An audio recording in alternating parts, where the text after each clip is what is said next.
और इनकी अमरवाणी फाइनल है, जो ने कह दिया वो सत्य है। कहते हैं संत मिलन को आइए तज माया अभिमान, जो जो कदम आगे रखे एक एक यज्ञ समान। संत मिलन को चालिए और तज माया अभिमान, और जो जो कदम आगे रखे सो सो यज्ञ समान। अब देखो एक यज्ञ में कितना पैसा लगता है, और ये यज्ञ फ्री में होगा जब इस विधि से आप सत्संग में आओगे। अधीर बन के आवे, विनम्र बन के आवे, इस अहंकार रूपी राक्षस को कति खत्म कर दे, अपने पास से दूर कर दे, कि बस दूर हो जाए, तू तेरा मेरा मेल रहा नहीं, क्योंकि मैं भक्त बन गया। और ये राक्षस अहंकार जो है सबसे बड़ा शत्रु है हमारा। जैसे रावण ने भगवान शिव की भक्ति की, भक्ति इतनी की कोई कर नहीं सकता, यहाँ से काट कर शीश चढ़ा दिया और वापस प्राप्त हुए, लेकिन अहंकार नहीं गया। तो जैसी राहत भगवान शिव से मिलनी थी वह बिना प्राप्त हुई, उस अहंकार के कारण कुत्याली मौत मारा गया और राक्षस कहलाया। तो अभिमान बहुत बुरा है, भगवान और अभिमान का एक्सीडेंट है। नॉर्थ साउथ पोल समझ लो, ये कभी इकट्ठे नहीं हो सकते। इसे दुष्ट को फिर हम क्यों पालें?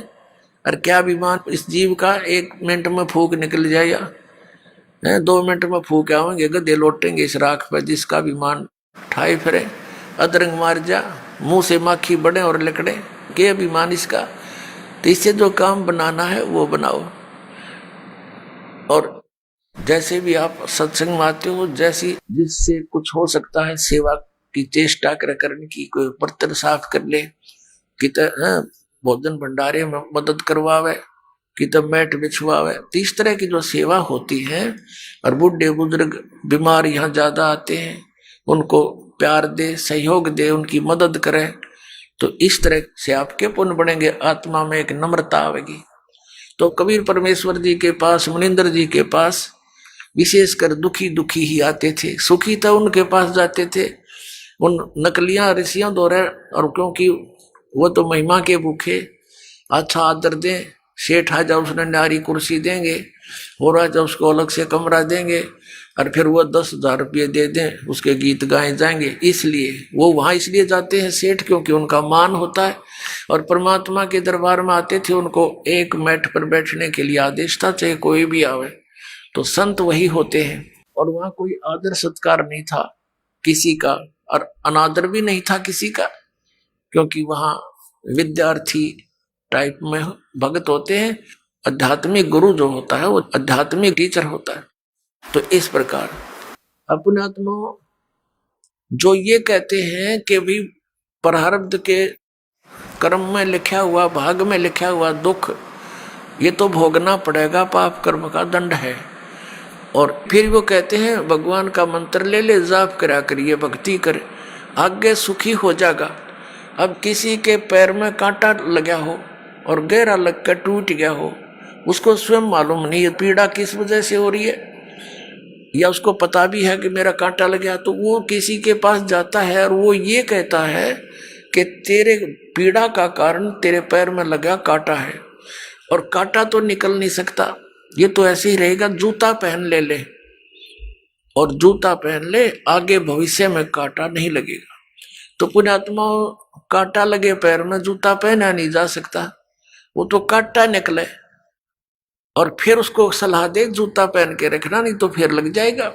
तो फिर वो कांटे की पीड़ा से पीड़ित व्यक्ति खूब समझता है कि कांटा कितना दुखदाई होता है, तो फिर वो कभी जूता नहीं उतारेगा, बहुत सावधानी बरतेगा कि कहीं फिर से वो आपत्ति ना आ जाए। तो इसी प्रकार परमात्मा कहते हैं, जैसे आपके प्रारब्ध रूपी पाप कर्म का कांटा आप पर लगा हुआ है, और वो कांटा निकलेगा यानी सुख हो गया, फिर आपको सलाह दी जाएगी कि ये मर्यादा में रहना और ये भक्ति करते रहना।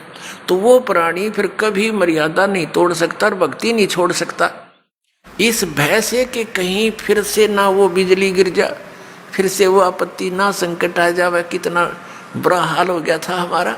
तो फिर वो कभी भक्ति नहीं छोड़ सकता और सीधा चलता है।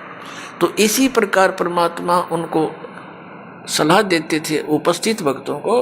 और वहां परमात्मा के पास, कबीर साहब के पास यानी मुनिंदर जी के पास अधिकतर वो दुखी व्यक्ति आते थे। कोई मानसिक पीड़ित, कोई भूत प्रेतों का सताया हुआ, कोई देवों का श्राप दिया हुआ, कोई किसी ऋषि साधु संत ने उनको श्राप दे दिया, या कोई प्रारब्ध के कष्ट से दुखी, या कोई शारीरिक रोग से दुखी। और परमात्मा तो हमारे भगवान है, वो तो अपने बच्चों के सारे दुख दूर किया करते हैं। तो वहां वृद्ध अवस्था ज्यादा बीमार से आते थे, तो भगवान सलाह दिया करते थे, भाई बूढ़े बुजुर्ग रोगी की मदद करनी चाहिए, नफरत नहीं करें। कहते कुष्टी होवे संत बंदगी कीजिए, हो वैसा के विश्वास चरण चित दीजिए। परमात्मा सलाह देते हैं, हमें बताते हैं कि यदि भक्त का कोढ़ भी लगा हुआ, कुष्ठ रोग भी लगा हुआ हो, मक्खियां भिनक रही हो, उससे नफरत ना करना, उसकी मदद करना बल्कि जितनी हो सकती है। कुष्टी होवे संत बंदगी कीजिए, भगत को प्रणाम कीजिए, आपस में एक दूसरे को सत्साहेब, उसे नफरत करके मुंह फोड़ कर नहीं जाना चाहिए। और हो वैसा के विश्वास चरण चित दीजिए, यदि किसी बहन कोई अपने क्रमवश गणिका भी बन गई है, वैसा वर्ती कर रही है, और वो सत्संग में आ जाती है, कहते हैं उससे भी नफरत ना करना, उसको भी साधु जानना। क्योंकि हम सभी ऐसे स्थान पर रह रहे हैं, ना जाने कब कौन के गलती कर बैठे, और हम क्या करते हैं, अपने दोषों को ना देखकर दूसरे के थोड़े दोष को भी घना बनाकर नफरत करते हैं। यह भी हमारी अज्ञानता का ही कारण है। अब जैसे पुण्यात्माओं, कोई चोर है, डाकू है, और कोई दुराचारी है, यदि वो सत्संग में नहीं आवेगा तो उसको ये पता कैसे लगेगा ये पाप कर रहा है तू। जिस क्षेत्र में वो रहता उस माहौल में तो फंसा हुआ है, उसी से तो बिगड़ता ही जा रहा है। अब जैसे मैला कपड़ा हो गया तो वो जल के निकट नहीं आवेगा, साबुन प्रयोग नहीं होगा उस पर, तो वो मैल समाप्त कैसे होगा। तो इस प्रकार परमात्मा परमेश्वर कबीर जी यानी मुनिंदर जी अपने उपस्थित श्रोताओं को, भक्तों को शिक्षा दिया करते थे। अब नल और नील तो बड़े संकट से गुजरे थे, पहाड़ टूटा हुआ था दुखों का, 30-30 वर्ष के हो गए थे और बचपन से ही दुखी थे, और जिसने सुसाइड तक की सोच रखी और वो व्यक्ति इतना सुखी हो जाता। ठीक है, हमारी बुद्धि इतना काम तो नहीं करती कि उन्हें भगवान मान ले, लेकिन भगवान से कम भी नहीं मान सकता वो व्यक्ति, जब थोड़ा सा भी उसके अंदर इंसानियत होगी तो वो तो एक महान आत्मा थी नल नील। उस दिन से वो बहुत सत्संग में सेवा करने लगे। बूढ़े बुजुर्गों के कपड़े, रोगियों के, अपाहिजों के कपड़े ले जाओ, लाओ जी मैं धो लाऊंगा, उनके कपड़े धोएं, बर्तन साफ करें, उनको आराम से बैठावें, नुहावें, यानी इस तरह वो सेवा करने लगे, जो परमात्मा मुनिंदर जी के आश्रम में जो आया करते थे। लेकिन वो फिर भी एक सीधे साधे थे, भोले से दिमाग के थे। वो क्या करते, सत्संग में जो चर्चा होती, ज्ञान सुनते भगवान के मुख से, तो कपड़े धोने जाते या बर्तन साफ करने जाते, दरिया के किनारे सत्संग हुआ करते थे, आश्रम होते थे ऋषियों के। तो वो क्या करते, दरिया के किनारे पर कपड़ों को पानी में भिगो देते कि कुछ देर इनका मैल गल जावे, फिर धोएंगे। इसी प्रकार बर्तनों को, और बैठ के किनारे पर वृक्ष के नीचे सत्संग सुनी हुई बातों पर दोनों चर्चा करते थे, और फिर अपने बीते हुए समय पर, अपने पास टाइम पर भी बहुत विचार करते थे, और कहते थे देखिए वो ऋषि क्या बकवाद किया करते थे। पहले तो कहते थे ये जंतर कर ले, ये मंत्र कर ले, और फिर लास्ट में कह देते थे ये तुम्हारे प्रारब्ध का भोग है, तुमने भोगना ही पड़ेगा। और यहाँ कहाँ गई वो हमारे प्रारब्ध। तो भाई भगवान आगे हैं, परमात्मा जैसे है अपने गुरु जी, बड़ी दया करी अपने पर। और देखो आज सत्संग में ऐसा बताया, कभी सुना नहीं हमने। अपने आत्मा जो व्यक्ति इतना दुखी था वो सुखी हो जा, और उसको जो ये दास ज्ञान दे रहा, यही ज्ञान परमात्मा पहले दिया करते। उन्हीं परमेश्वर कबीर जी का दिया हुआ ज्ञान, दास तो एक है जे टेप रिकॉर्डर आपको सुना रहा, दिया हुआ ज्ञान उसी मालिक का है, जो चौथे युग से देते हुए आ रहे थे। तो वो पहले अगर सुखी व्यक्ति इन बातों को सुनता है, उठ कर चल पड़ा, वैसे बक रहा है सब, आज तक कभी सुना नहीं, तो पहले परमात्मा वो सिलेक्ट करिए मालिक ने जो दुखी थे, और फिर दुखी व्यक्ति सुखी हो गया, वो कहाँ जाओ तो सारी सुनेगा और सारी सच्ची लगेंगी उसको, क्योंकि वो तो दुख से उभरा है। तो सच्ची तो ये है ही है, हमें उस अज्ञान के कारण ये नहीं अच्छी लग रही थी। तो ऐसे जब वो बातें कर रहे होते हैं तो एक आधा कपड़ा उस झालों में बह जाता था, उनको पता नहीं लगता। जब वो जाकर धोकर सुखा देते उनके कपड़े, तो वो फिर उठाते अपने अपने कपड़े। कोई कहता जी मेरा तो धोती नहीं मिली, कोई कहता मेरा कुर्ता गुम हो गया। वो कहते भाई हम तो जितने ले गए थे उतने ले आए हैं, हमें तो मालूम नहीं। इसी प्रकार बर्तनों में भी कोई एक आध बर्तन, किसी की गिलास, किसी की थाली प्रतिदिन गुम हो जाती थी।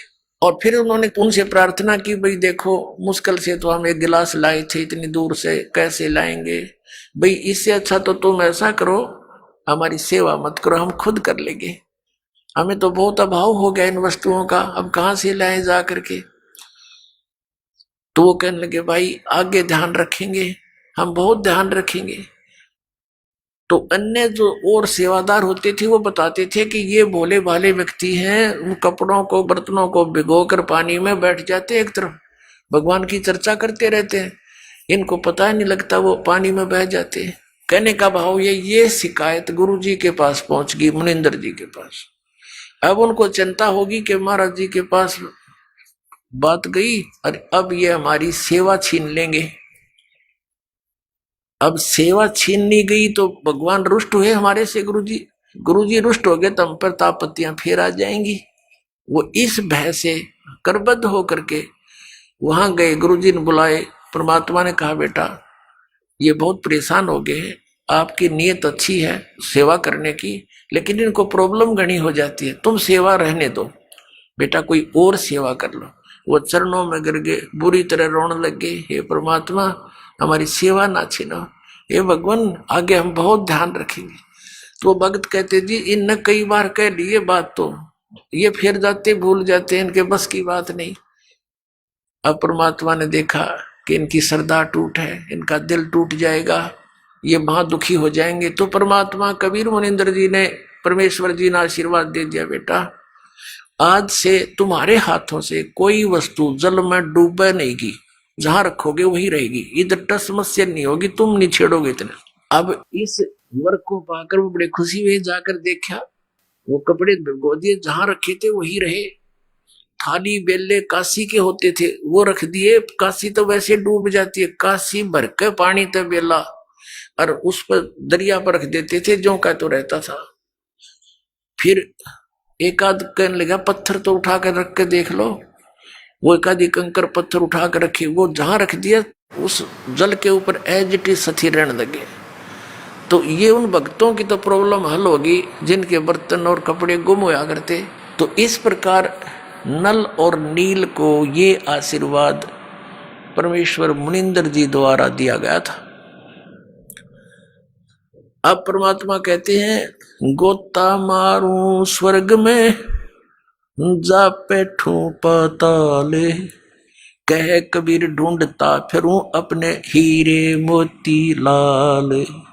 एक श्रीलंका के अंदर एक चंद्र विजय नाम का भाट रहता था, वो कुल टोटल 16 सदस्य थे उसके घर में, पुत्र वधू पुत्र पुत्रियां सब मिलकर 16 सदस्य थे। अपने आत्माओं, एक पिता एक माता अपने बच्चों के लिए कितनी दुखी होती है। एक भी कष्ट में कोई बालक हो जावे चिंता में नींद नहीं आती। और हम जिस पिता के संतान हैं, पूरी पृथ्वी पूरा विश्व पूरे ब्रह्मांड चींटी से लेकर हाथी तक, हम सभी उस कबीर भगवान के उस अमर पुरुष के बच्चे हैं। अब हम यहाँ कितने दुखी हैं। आप तो बालक हो, पता नहीं बालक का चाहे कितना चोट लगी रहो, वो उसको कष्ट नहीं मानता, रोता अवश्य है, और फिर भी गलती करने में पीछा नहीं देखता, क्योंकि उसको ज्ञान इतना ही है। तो वो परमात्मा कितना दयालु है। अपनी प्यारी आत्माओं को शरण में लेने के लिए उस चंद्र विजय भाट के घर से थोड़ी सी दूर पर रास्ते में जिधर वो सुबह सुबह फ्रेश होने के लिए जाता था, वहां एक पेड़ के नीचे बैठ गए भगवान। एक साधु रूप बनाकर बैठ गए, ऋषि रूप में रहते ही थे। और पुण्यात्मा जो होती हैं भगवान को चाहने वाली, उनके लिए भगवान ने कहा कि साधु दर्शन राम का और मुख पर बसे सुहाग, दर्श उन्हीं को होत हैं जिनके पूर्ण भाग। कबीरा दर्शन संत के परमात्मा आवे याद, और लेखे में वाहे घड़ी बाकी का समय बाद व्यर्थ। अब संत ऋषि के दर्शन हुए, चंद्र विजय भाट ने प्रणाम किया। प्रणाम करके पहले तो चला गया, घूम फिर के आया। आते समय कहने लगा, भगवान दास की कुटिया यहीं पर है, दर्शन दो दाता। अब वो तो गए इसीलिए थे, करे करावे साइया मन में लहर उठा, दादू से दरजीव के आप बगल हो जा। परमात्मा बोले भाई चलो आगे घर पे। वहां कुछ देर डिस्कस हुआ, उनकी आपस में चर्चा हुई। परमात्मा से ज्ञान सुना उसने, कि कहा जी भगवान को चर्चा सुनाओ।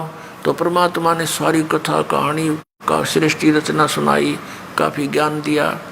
तो वो बड़े प्रभावित हुआ, कहने लगा भगवान दास की कुटिया यहीं पर है, वहां चलिए, और वहां पर आपके और भी बच्चे हैं, वह भी आपके ज्ञान का लाभ उठाएंगे। परमात्मा तो गए उसी उद्देश्य से थे, घर चले गए, आसन दिया, अलग से बैठाया मालिक को, सोच कपड़े बिछा के, और फिर सत्संग सुनाया। अब उस समय तो केवल एक व्यक्ति ने नाम लिया, चंद्र विजय ने। बाकी परिवार कहने लगा नहीं, हमें अच्छा नहीं लगता इनकी ये बातें, ये तो शंकर भगवान से भी ऊपर बताते हैं। क्योंकि श्रीलंका का राजा रावण जो है, भगवान शंकर से अतिरिक्त किसी की पूजा ना करता था, तो उसको देखा देखी पूरा श्रीलंका भी शिव का ही पुजारी हो गया था। तो इस बात को पहले स्वीकार नहीं हुआ। फिर वो चले गए भगवान वहां से। पीछे से उस चंद्र विजय भाट ने अपने पूरे परिवार को बैठा बैठा के बहुत अच्छी तरह समझाया, तो उन सब का मन बन गया। तो परमात्मा फिर वहां पहुंच गए। अब उन सभी पूरे परिवार ने नाम ले लिया। और जो मालिक ज्ञान सुनाया करता था, ये तो ज्ञान ऐसा है, प्रत्येक व्यक्ति चाहता मैं सबको सुना दूं, भाई को, बहन को, रिश्तेदार को। ऐसा अनमोल ज्ञान कभी देखा ना सुना। अपने वो चंद्र विजय भाट जो था, वो रावण के पास जाता था, उसको चुटकले चटकले सुना के, उनकी महिमा मुहिमा गा के, और ये भाट लोग उनका एक मनोरंजन कराया करते थे। और उधर से उसकी पत्नी जो थी, वो कर्मवती नाम था उसका, वो जाती थी रावण की पत्नी मंदोदरी के पास, वो उसको चुटकले सुनाती थी, अच्छे बुंडे। इस मन की आदत है, ये राम की कथा कम और काम की कथा ज्यादा सुनना चाहता है, सेक्स की। तो पहले तो बकवास सुनाया करती थी, पता नहीं के मंदोदरी भी हंसा करती, दांदरे काटा करती है, चुटकुले सुन सुन के। तो फिर जब उस कर्मवती को, चंद्र विजय भाट की पत्नी को, उस बेटी बहन को मालिक का ज्ञान हुआ, सब बकवाद छूट गई। कहते हैं भवन चतुर्दश ढूंढियो परम स्नेही साध, जिन मिलते हैं सुख उपजय, मिटते कोट उपहाद। ये बकवाद मिट जाती है सारी जीव की।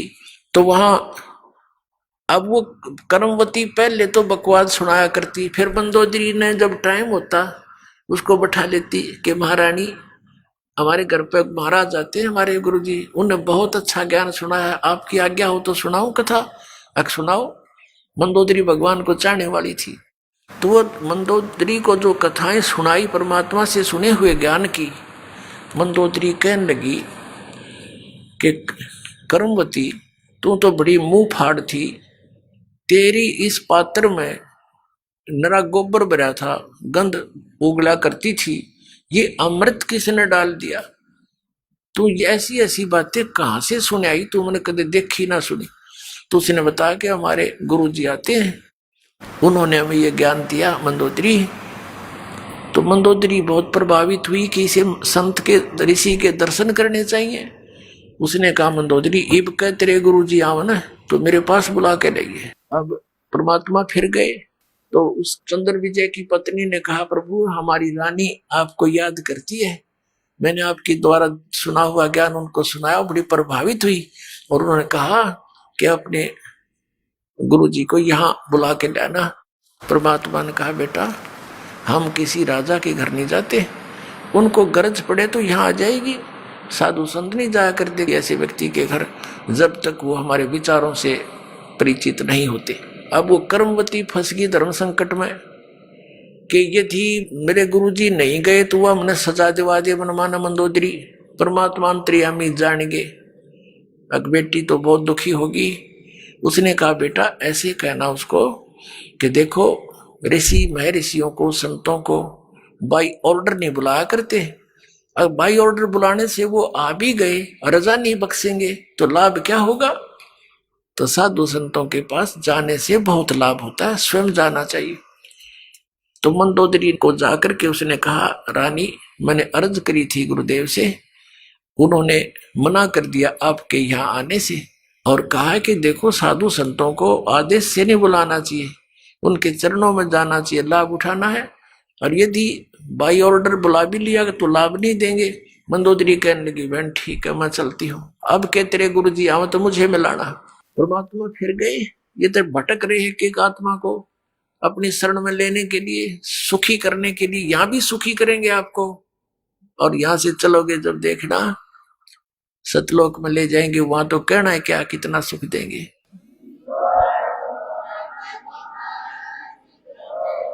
अब क्या हुआ, मंदोदरी चली गई, परमात्मा के दर्शन किए, देखते ही आत्मा खिंच गई। पुण्यात्मा थी, पिछली संस्कारी थी, परमात्मा की बच्ची, बहुत ज्यादा प्रभावित हुई मालिक के वचनों से और कहा परमेश्वर मुझे नाम दे दो। परमात्मा ने दीक्षा दी थी। अब मंदोदरी ने जो ज्ञान सुना था उसने चाहा कि अपने पति को समझा दूं, जो नरे बकरे खावे, नरे झोटे खावे, मांस खावे, दारू पीवे और भगत कमावे ब्राह्मण, इसने तो कर्म बिगाड़ दिए। क्यों ज्ञान से ज्ञान हुआ, भगवान के तत्व ज्ञान से। तो मंदोदरी ने चेष्टा की समझाने की अपने पति रावण को कि आप जो साधना कर रहे हो ये तमोगुण भगवान शिव हैं, ये पूर्ण परमात्मा नहीं है। अब वो इस बात से दुखी हो गया कि मंदोदरी तू ऐसी बातें मत कर, मैंने भगवान शंकर के यहां से शीश काट कर चढ़ा दिए, इन्होंने मेरा वापस शीश दे दिया और मेरे को कितना धन दे दिया, सिद्धि दे दी, मेरे को 1 लाख पुत्र व्रत दे दिए और मेरा पुत्र मेघनाद ऐसा है ऊपर चला गया, इंद्र को भी जीत लिया, हर मैं एक भिखारी के आगे हाथ जोड़ूंगा जाके। मंदोदरी ने बहुत समझाया कि रावण गलत बोल रहे हो आपने इस संत की महिमा से अपरिचित नहीं हो, इसकर कैसे बोल रहे हो। तो आखिर में रावण ने ये कह दिया कि मेरे को आगे से ये मत कहना, मैं तुझे मना नहीं करता, तू कितना दान कर धर्म कर, किसी गुरु से उपदेश रख। अब कहते हैं लड़की अपने पति को हमेशा जीवित देखना चाहती है। उधर से क्या हुआ कि कुछ दिनों के बाद जैसे विष्णु अवतार श्री रामचंद्र जी राजा दशरथ के गर्दन में थे, विवाह हुआ सीता जी के साथ। विवाह होने के कुछ समय उपरांत उनका वनवास हुआ, वो वन में अपना समय व्यतीत कर रहे थे, वहां से सीता जी का अपहरण कर ले गया रावण। अब परमात्मा ने, कबीर परमेश्वर जी यानी मुनिंदर जी ने मंदोदरी को समझाया बेटी इसने तो अपनी सात मोल ले ली, इसने अपना जो ना मौत ले आई वो अपनी, और कह दे इसको इसने भाई इज्जत वापस दे दे इसको, सिंपल वो मैं ना समझे, ये देवी है और देवी को सताना महापाप है, इसको वापस पहुंचा दे, इसकी इसी में खैर है। औरत वैसे ही देख कर राजी नहीं होती किसी दूसरी औरत को। फिर भी उसने जब ये पता चला कि मेरे पति की जान संकट में आवेगी, क्योंकि संत जो कहते वो सत मानती थी, ये महापुरुष हैं, झूठ नहीं बोलते, इन्हें क्या लेना देना है, ये कोई रामचंद्र से मिले नहीं या किसी और को जानते नहीं, सिर्फ सच्चाई बता रहे हैं। वह बहुत प्रभावित हुई, रावण को समझाने की बहुत चेष्टा की तो नहीं माना। कुछ दिनों के बाद क्या होता है, बीच में एक प्रकरण रह गया। अब रावण तो सुने नहीं था, और यू ज्ञान ऐसा है आदमी हजम कर नहीं सकता अकेला। जो यू ज्ञान आपको सुनेगा, दास बता रहा भगवान का दिया हुआ कबीर साहब का, तो उसकी ये नीयत रहती है बताऊं जरूर किसी से, चाहे को सुना चाहे ना सुना। तो रावण ने सुनना बंद कर दिया, उसका देवर था विभीषण। मंदोदरी उसको लगी समझाने। पहले तो दोनों भाई बैठे थे, रावण को समझावा थी। रावण नहीं माना तो विभीषण कहने लगा, मुझे बता तू ये बात, मन तो बहुत अच्छी लगे, ये आपकी पहली बार सुन रहा हूं, लेकिन फिर भी हृदय में समाती है। तो मंदोदरी ने उनको खूब समझाया। फिर कहा कि अब क्या बने, कि दीक्षा ले, अब नाम ले गुरु जी से, कि चल नाम दिलवा मेरे को। मंदोदरी अपने देवर को लेगी और नाम दिलवाया परमात्मा थे। अब उस ज्ञान से वो विभीषण भी परिपूर्ण हो गया। अब क्या होता है, रावण नहीं मान रहा था, सीता को लौटाने को नहीं राजी हो रहा था। मंदोदरी ने बहुत कुछ समझा लिया था। उधर विभीषण ने भी उसको बहुत कुछ समझाया, रावण तेरे घर में कितनी अच्छी औरत है, और फिर भी तू बकवाद की तरफ चल रहा, क्यों भाई भाई को कह सकता है जब उसकी कोई संकट आपत्ति उसके सामने दिखाई देती है। नहीं तो रावण को कौन बोला, वो तो अहंकारी आदमी था, 1 मिनट में तलवार गर्दन पर जाती थी उसकी, कोई उसके नो कर दे किसी बात न था। रावण नहीं माना। रावण कहने लगा तू कायर है और तेरे बस की बात नहीं बैठ जाए एक तरह से। अब मंदोदरी ने देखा कि ये नहीं मानेगा, ये मरेगा और मैं विधवा हो जाऊंगी। अपने गुरुजी से प्रार्थना की, भगवान आप दया कर दो, कभी समझा दो, एक बार मान जाते वो तो आपकी बात को। परमात्मा ने कहा बेटा ये नहीं मानने वाला, इसके अंदर वो गुण नहीं है। तब मंदोदरी ने कहा भगवान एक बार आप उनको समझाने की चेष्टा करो दाता, और यदि वो नहीं मानेगा तो मैं अपने आप को आज से विधवा मान लूंगी, मन दुख नहीं आओगा परमात्मा इसके मरने का। तो परमात्मा ने सोची या बूढ़ी बेटी, अब ये जुगाड़ जोड़ रखे काल ने हमारे, कितना नालायक, 1 नंबर का दुष्ट व्यक्ति वो रावण। कहते 100 जोटियां का मांस तो एक दिन पक्या करता उसके लिए, और 100 मटके दारू के पिया करता एक कब।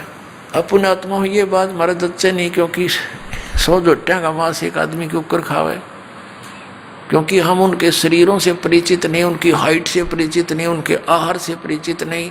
ये तो हमने देखे 61वां वर्ष चल रहा दास का, जब हम छोटे छोटे थे से टुकड़े टुकड़े आदमी देखे, अरनू का करते यो 32 लड्डू खा जाता है, एक 32 आदमी खाओ 32 लड्डुआन आज के दिन, और उनके बद हजमी हो जाए, और एक एक धड़ी खीर खा जाया करते ये ब्राह्मण हमने देखे, यानी 5-5 किलो हरी वे कटोरी ना उठे। तो इस बात से भूल जाओ। तो कहने का भाव यह हम उस अतिथि बातें कितने कुक्रम कर डेली, उसका बुद्धि में कहाँ आ ये बातें। तो परमात्मा ने सोचा या बेटी इसका बंदगी या इसकी कमजोरी इसको मारेगी। तो परमात्मा ने कहा ठीक है बेटी मैं जाता हूं, एक दिन कोशिश करूंगा तेरी श्रद्धा ना टूट जाए भगवान। तो इसलिए अब रावण की सभा लगी हुई थी, और जिस समय उसकी मीटिंग होती थी स्ट्रिक्ट ऑर्डर होता था कि बाहर से चिड़िया भी नहीं आ जाए अंदर। उस समय परमात्मा वहां जाकर प्रकट हो गए, पहरेदारों के पास खड़े हुए, कहा भी राजा को संदेशा दो कि ऋषि मुनिंदर आए हैं, वो आपसे मिलना चाहते हैं, कुछ आपको शिक्षा देना चाहते हैं। अब वो कहने लगे पहरेदार महाराज जी हमें बख्शो,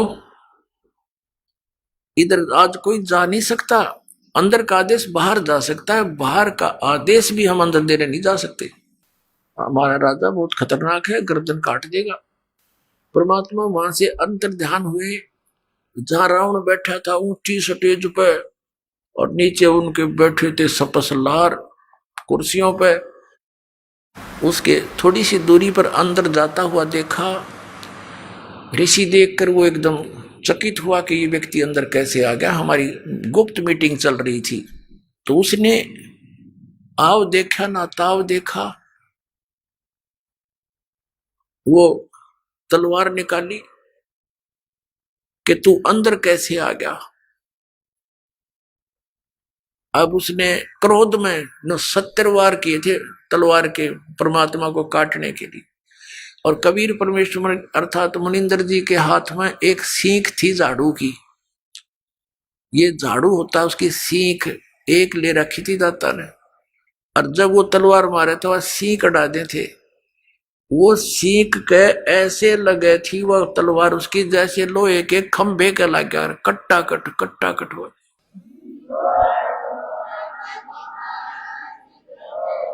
जब रावण के पसीने आ लिए, जब वो थक के खड़ा हो गया, कहने लगा तू अंदर कैसे आ गया? परमात्मा बोले तेरे ब्याह सीख तक कटी नहीं, तू मुझे मारेगा? रावण बोला उनको बुलाओ, पहरेदारों को, उनको कत्ल करूंगा। परमात्मा बोले उनका दोष नहीं है, उन्होंने तो मुझे मना कर दिया था संदेश भी देने के लिए। फिर परमात्मा से पूछा रावण ने, तू आया कैसे अंदर? कि ऐसे आ गया, अंतर ध्यान हो गए और फिर प्रकट हो गए। रावण के सामने से एकदम अंतर ध्यान हो गए और फिर प्रकट हो गए कि मैं उनको आता दिखाई नहीं दिया, मैं ऐसे आ गया। अब वो दुष्ट आत्मा फिर बिना समझाइयो कौन है तेरे सामने, कहने लगा देखो तू जा यहां से, तू आया किस लिए है, बता तेरी बात क्या है। तो परमात्मा ने कहा कि रावण तेरा जो है अंतिम समय आ लिया है, और मेरे आदेश का पालन करके जब तू इस लड़की को वापस दे देगा, सीता को, इस देवी को, तो तेरी जीवन को मैं बदल दूंगा, इन बुराइयां तेने छोड़नी पड़ेंगी। वो कहने लगा तेरे जैसे शिक्षक मेरे पास बहुत आ लिए, मैं शिक्षा बिना नहीं हूं, मैं खुद ब्राह्मण हूं, विद्वान पुरुष हूं, और तू एक भिखारी ऋषि, मुझे क्या शिक्षा देता? मैं तेरी बात न मानू कौन।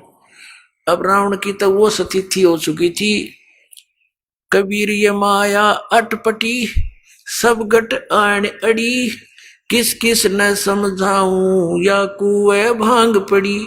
एक बूढ़ा व्यक्ति शराब पिए खड़ा था और नो अल्लाह उसका डोगा गिर गया जमीन पे, वो डंडा ले रखा था, वो गिर गया। एक जेंटलमैन आया, वो कहने लगा बुजुर्ग ताऊ जी तो यह शराब क्यों पिया करो आप, देख सारा शरीर कांप रहा आपका, और डोगा भी ना उठता। नो बोला रे डोगा दे दे, तो कहने लगा शराब ना पिया करे। नो बोला रे शिक्षा बिना ना रह रहा, तो देना होता दे डोगा, ना जा तू अपना काम कर। नो बोला तेरे प्रवचनों बिना कच्चा ना रह रहा, तेरे कैसे बहुत मिल लिया, मैंने ये बात कहनी है, दारू ना पिया करे, धन यो डोगा पकड़ाना हो तो उठा देना, चल तू अपना काम कर। तो रावण ने तो भाई इतनी पी रखी थी इस काल की भांग। परमात्मा से कहा कि तेरी बात मानू ना कति, तू जा चाहे मत जा, क्यों देख लिया मारे तो मरता ना, सारे कुकर्म करके देख लिए और फिर भी नूना माना, ये कौन है? तो परमात्मा कहते हैं आपको इस काल ने अंधा कर दिया, इस झूठे सुख को सुख है ये मान रहा मनमोद, ये सकल चबीना काल का कुछ मुख में कुछ गोद। और उस मीटिंग में विभीषण भी उपस्थित था। परमात्मा आगे वहां से चले गए। शाम के समय विभीषण घर पे आया, अपनी भाभी से कहा कि आज तो गुरुजी को मार दिया होता भाई ने। तो मंदोदरी कहने लगी ये इस संकट में मैंने ही गुरुदेव को डाल दिया नालायक ने, और मेरी प्रार्थना पर ही वहां गए हैं। क्या हुआ कि ऐसे ऐसे एकदम कितने क्रोधित हो गए, स्टेज से कूद कर स्वयं तलवार मारने लगे। गुरुजी के हाथ में एक सीख थी, वह सीख भी ना कटी। जब थक के बैठ गया, परमात्मा ने कुछ कहना चाहा, मान्या नहीं, तो भगवान वहां से आ गए। पुण्यात्माओं, जो हमारा पिता है उसकी तो मैं खबर भी नहीं, जो हमारे लिए दुख पा रहा है, भटक रहा है, कि प्राणी को समझाने के लिए, ज्ञान देने के लिए, अपनी शरण में लेकर यहां भी सुखी करने के लिए, और हम उनको पूज रहे हैं जो हमें ना सुख दे सकते ना दुख दे सकते, क्योंकि देवता है ये ब्रह्मा विष्णु महेश, ये हमारे प्रारब्ध को परिवर्तित भी नहीं कर सकते और ये दुख दे नहीं सकते, क्योंकि ये देवता है, अच्छी आत्माएं हैं। तो हम इनको पूज रहे थे। तो पुण्यात्माओं, मंदोदरी कहने लगी गुरुदेव के पास, जो परमात्मा से मिलने गई, और कहा भगवान क्षमा करना मुझ दासी को, मेरे कारण आपने बहुत ऊंच नीच सुनना पड़ा दाता, मेरा पति का मुंह था वो मुझे सता रहा था, अब दाता वो बेशक मर जा, मेरी ओर से आज मर लिया, वो मरियो चाहे जिंदा रहियो, दाता अपने चरणों से दूर ना करना अपनी बच्ची को। तो परमात्मा ठीक है बेटा, कहा तू भक्ति कर, या कोई किसी का ना है, आजकल मृत्यु हो जा, कौन किसका ठेकेदार है पता नहीं, इसका जन्म की तो होगा, तेरा कहाँ होगा। ठीक है, जब तक आपका संयोग है एक नेक नीति से निभाओ, परमात्मा से डर कर रहो। जो जिसका भूमिका है, पति की है पति वाला रोल करे, पत्नी का है पत्नी वाला करे, बेटे का है बेटे वाली भूमिका ठीक निभानी चाहिए, तभी आप सुपात्र कहलाओगे, नहीं तो आप फेल हो जाओ। अब क्या हुआ, उधर से रावण को संदेश मिले, लेकिन रावण नहीं माना।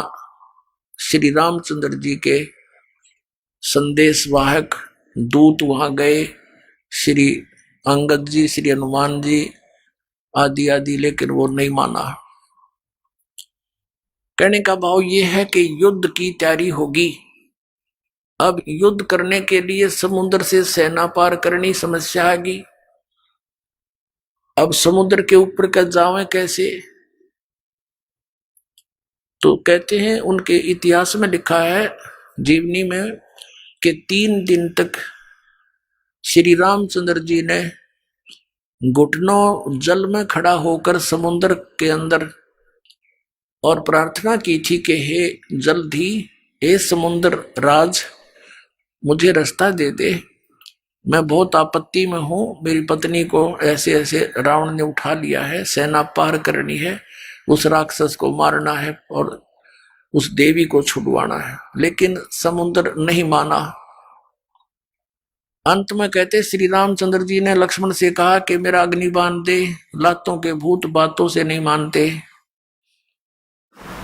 लक्ष्मण ने अग्नि बाण दे दिया उठा के, रामचंद्र जी ने जो ही वो बाण साधा समुद्र को फूकने के लिए, उसमें लपटें निकलने लगी। उसी समय एक ब्राह्मण रूप बनाकर समुद्र प्रकट हो गया और कहा, भगवान यदि आप मुझे जला भी दोगे, आप फिर भी नहीं जा सकते, खंडर हो जाएगा, इसमें जाओगे क्यों करे, ये तो कुआं हो जाएगा जेरा, और ना जाने कितने जीव मरेंगे, आप पाप के भागी हो जाओगे। ऐसा काम करो भगवान, मेरी मर्यादा भी बनी रहे और आपका काम भी हो जा, सर्प भी मर जा, लाठी भी ना टूटे। तो श्री रामचंद्र जी ने कहा, वो बता क्या उपाय है फिर, कि आपकी सेना में नल और नील नाम के 2 सैनिक आपके भगत हैं। क्योंकि उस समय आसपास के सारे ही भगत सारे इकट्ठे हो गए थे रामचंद्र जी के गेला में। इस आपत्ति आ गई और एक निकम्मा आदमी उसकी पत्नी ठा ले गया।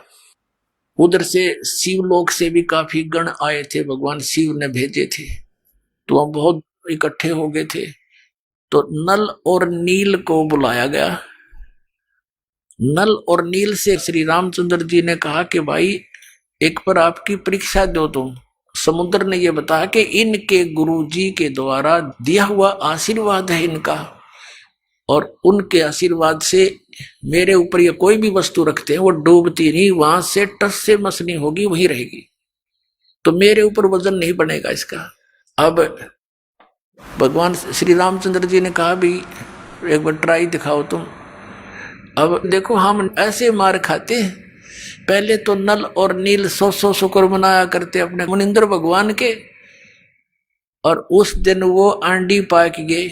अभिमान हो गया उनको कि यदि आज हम गुरुजी को याद करेंगे, जंतर मंत्र प्रणाम करते हैं जैसे याद करने के लिए, तो ये नो सोचेंगे उपस्थित जन ये कहीं और से शक्ति प्राप्त करते हैं, इनके अंदर कोई पावर नहीं। अब उन्होंने दोनों ने फटाफट उठाया एक एक पत्थर और रख दिया समुद्र पर, डूब गया। उनको भी अचंबा हुआ, उन्हें फिर दूसरा उठाया वो भी डूब गया, तीसरा रखा वो भी डूब गया। अब ये एक दूसरे के मुंह की तरफ देख रहे हैं और श्री रामचंद्र जी कहने लगे समुद्र से, वो जो ब्राह्मण रूप में उपस्थित था, मानो ये कहना चाह रहे हैं कि तू झूठ बोल रहा था। तो उस ब्राह्मण रूप में उपस्थित समुद्र ने कहा कि भगवान आज इनने कोई गलती कर दी, क्यों भाई तुमने अपने गुरु जी को याद नहीं किया, आज दिखा है ये अभिमान में आ गए, इसलिए इनके हाथ से वो पावर चली गई दिखे। वो तो अपना एस्टीमेट बतावा था और वह सचमुच ऐसा ही हो गया था।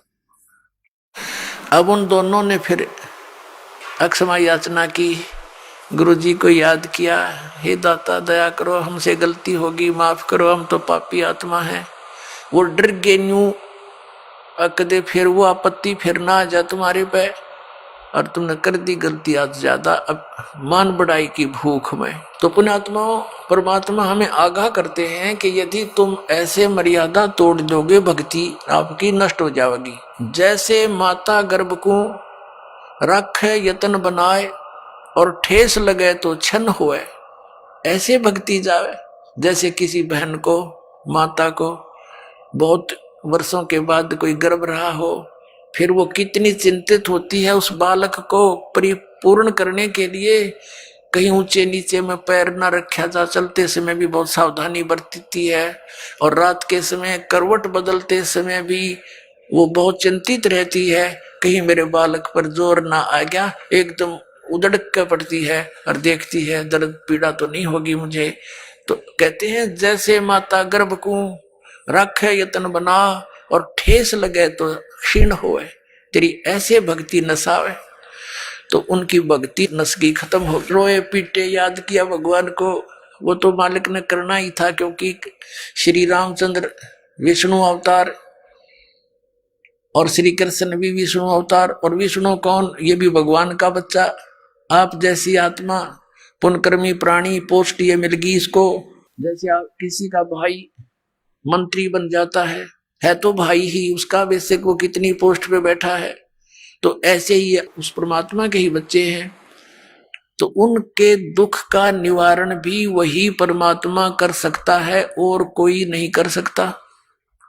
जैसे आपने श्रीमद् भगवत गीता अध्याय नंबर 15 के श्लोक नंबर 1 से लेकर 4 और 16-17 में जो सुना कि ऊपर को जड़, वो तो संसार रूपी वृक्ष की जड़ है, ऊपर को जड़ है वो तो मूल मालिक है, पूर्ण परमात्मा है, और नीचे को तीनों गुण रूपी शाखा, ये ब्रह्मा विष्णु महेश रूपी शाखाएं हैं, और वो परमात्मा जो मूल है, जो जड़ है, वो तीनों लोकों में प्रवेश करके सबका धारण पोषण करता है। 15वें अध्याय के 17वें श्लोक में कहा है कि उत्तम पुरुष तु अन्य परमात्मा इति उदारत, यह लोक चरम आविश्य विवर्ती अवैश्वर है। वो मूल मालिक जो है, जो सारे संसार रूपी वृक्ष की जड़ है, मूल है, वहां से सबको आहार मिलता है, तो वो सबका धारण पोषण, यानी जिसकी जिस स्थिति की कोई संकट है, और वो परमात्मा ही उसका निवारण करता है। अपनात्माओं, ये बहुत लंबा इतिहास है, कई दिनों में आपका समझ में आओगा। सबसे पहले जो परमात्मा आए थे और इस काल से वहां ऊपर मिले थे, इनका उसने विवाद बहुत किया था, फिर समर्थ के सामने वो नतमस्तक हो गया था। इसने कुछ वरदान मांगा था। एक तो ये मांगा था कि आप अपना ज्ञान देकर अपने शरण में लेना, जबरदस्ती ना करना, बलात् मत लेना मेरे से जीवों को। दूसरा ये कहा था कि 3 युगों में जीव कम ले जाना, चौथा युग जब कलयुग आवे तब तो शरण जीव बहु जावे, ऐसा वचन हर मोह दीजिए, तब संसार गमन तुम कीजिए। और तीसरा कि ऐसे मेरा पुत्र विष्णु श्री राम रूप में त्रेता युग में जाएगा, उसके साथ उसके प्रारब्ध में ऐसे संकट हैं और इस काल को पता है, उसको मैं टाल नहीं सकता। आप वो समुद्र पर पुल नहीं बनेगा, वो पुल बनवाना। परमात्मा ने कहा ठीक है, और बता भिखारी। फिर कहा कि ऐसे ऐसे श्री कृष्ण रूप में मेरा पुत्र जाएगा, और वो एक जगन्नाथ नाम से एक पुरी के अंदर एक मंदिर बनवाना चाहेगा, और समुद्र उसने बन नहीं देगा, आप वहां उसकी रक्षा करना। परमात्मा ने कहा था ठीक है, और बोल। तो इस परमात्मा, कबीर परमात्मा से इस काल ने ये वरदान मांगा था, प्रार्थना की थी कि आप मेरे उस बच्चे की, ये काल के पुत्र हैं विष्णु, इस संकट से रक्षा करना। तब परमात्मा उस वचन अनुसार वहां पहुंचे। वैसे तो उन्होंने व्यवस्था कर ही दी थी, नल नील भेज दिए थे कि आपका काम चल जाएगा इनका, जो ये नियमित रहेंगे तो ये पत्थर रख देंगे, ये पार हो जाएंगे, लेकिन वो भी फेल हो गए। अब क्या हुआ, परमात्मा वहां पहुंचे, नल और नील ने कहा कि वो आगे गुरुदेव, वो आगे गुरुजी। अब सबकी दृष्टि गई, एक ऋषि आते दिखाई दिए।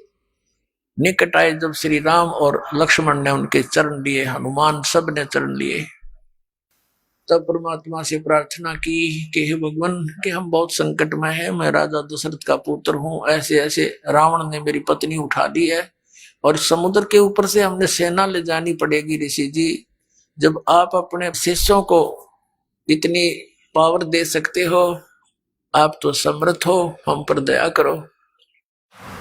आज आपके इन बच्चों के, आपके शिष्यों के हाथ में वो शक्ति रही नहीं। परमात्मा ने कहा अब इनके हाथ में रहेगी भी नहीं, क्योंकि इन्होंने आज एक भयंकर गलती कर ली, अपने आप में प्रभु मान लिया, भगवान को भूल गए ये। तब श्री राम ने कहा भगवान अब मेरा क्या होगा। तब परमात्मा ने कहा कि ठीक है, करता हूं व्यवस्था। एक डंडी ले रखी थी परमात्मा ने, डोगा सोटी, कहा कि मैं ये रेखा लगाता जाऊंगा इस पहाड़ के चारों ओर, एक रेखा खींचूंगा, इसके बीच बीच के पत्थर बिल्कुल हल्के हो जाएंगे, जहां रखोगे वही रखे रहेंगे, पानी में डूबेंगे नहीं, कितना वजन रख लेना। अब परमात्मा ने क्या किया, एक सोटी लेकर उस एक बहुत बड़े पर्वत के चारों ओर से घुमा दी, जो उसके निकट ही था, और परमात्मा ने कहा कि उठाओ पत्थर और प्रयोग करो।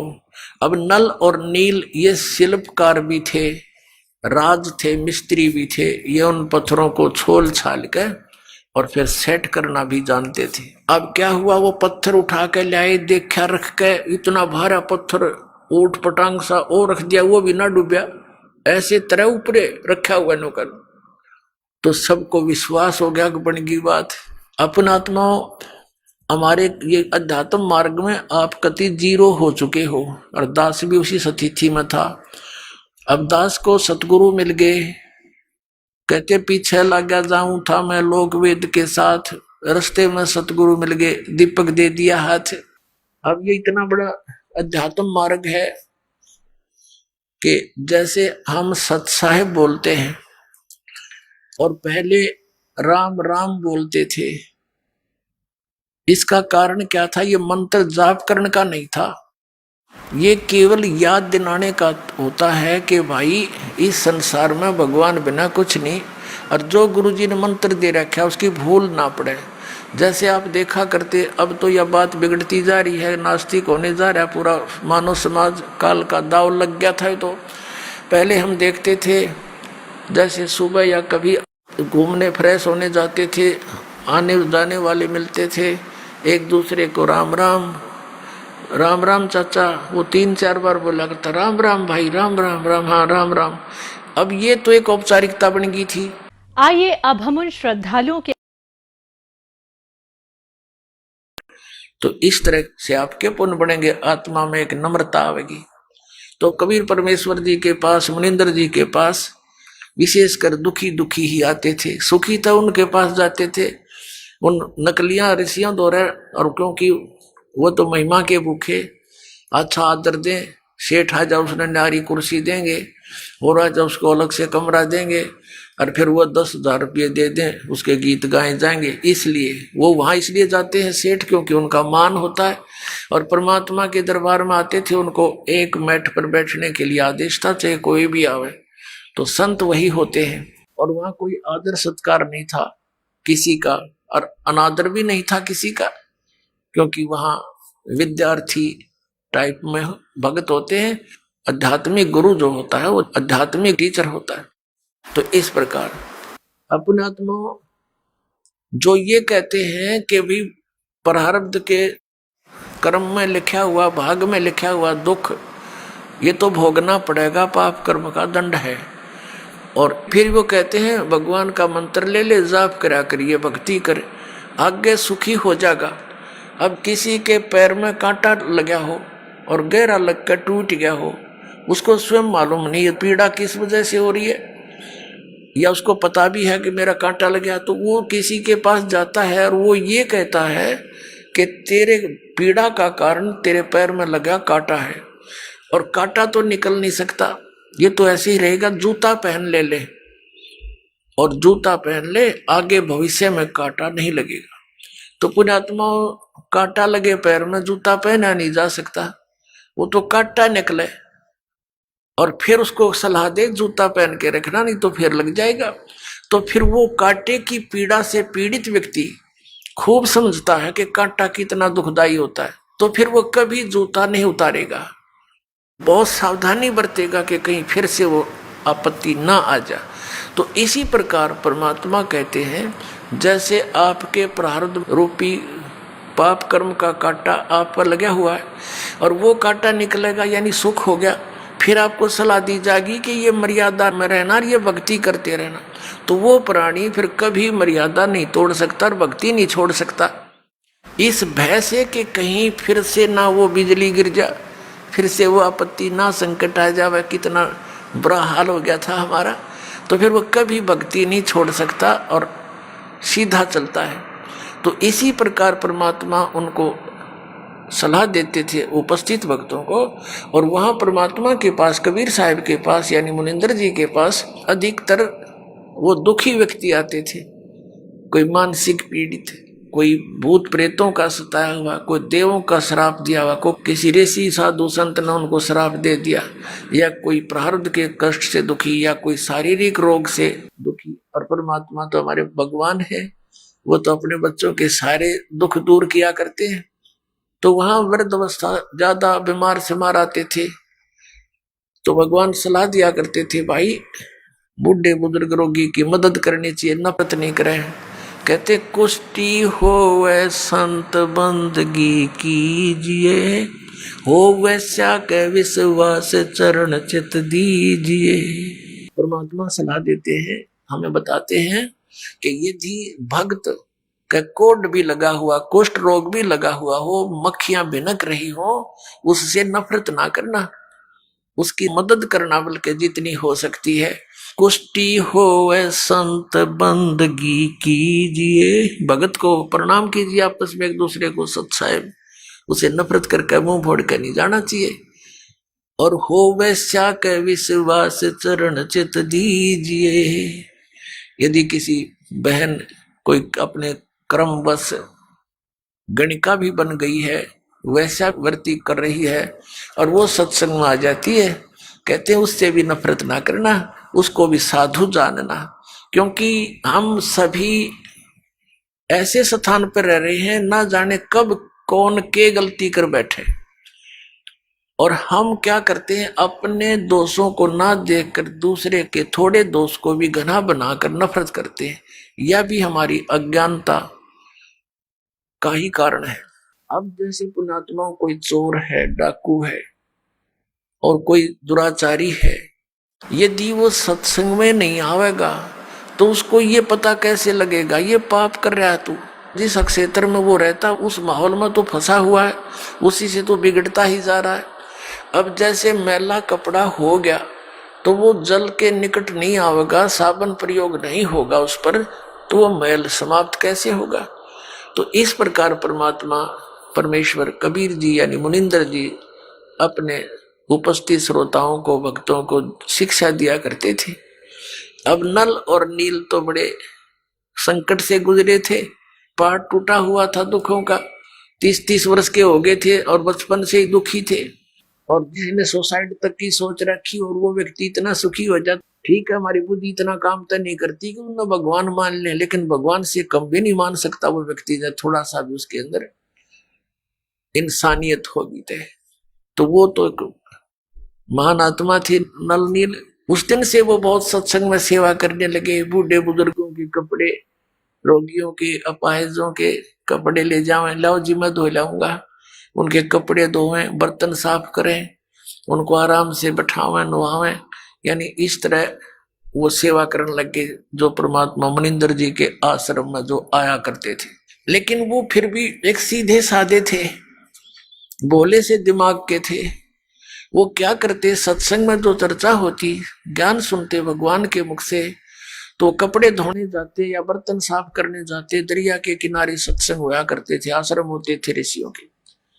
तो वो क्या करते, दरिया के किनारे पर कपड़ों को पानी में भिगो देते कि कुछ देर इनका मैल गल जावे, फिर धोएंगे।